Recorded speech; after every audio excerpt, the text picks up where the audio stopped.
Hi students. Question is from operating system. Okay, so four things are given: disk check, then batch processing, then time sharing.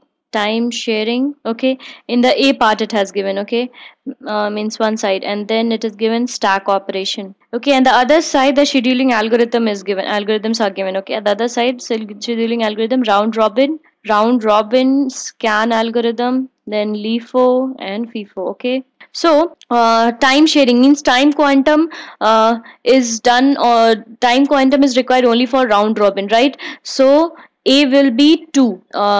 See, this C will be 1. C will be 1, right? So C is 1 in which and all options? In C and D. A and B, C is not 1. So A and B cannot be true. A and B, A is wrong and B is wrong. So we have to check from C and D now. Now check. Now stack operation, this one. Stack is last in first out, right? Stack operation is last in first out. Correct? So that will be D will be 3. D will be 3. So D is 3 in which and all options? C, among C and D it is only in D. Okay, so D is correct, C is wrong because D belongs to 3. So now the disk check will belongs to which one? Scan algorithm, and this B batch processing will be done in FIFO. Okay, so the option will be D. Answer is D, right?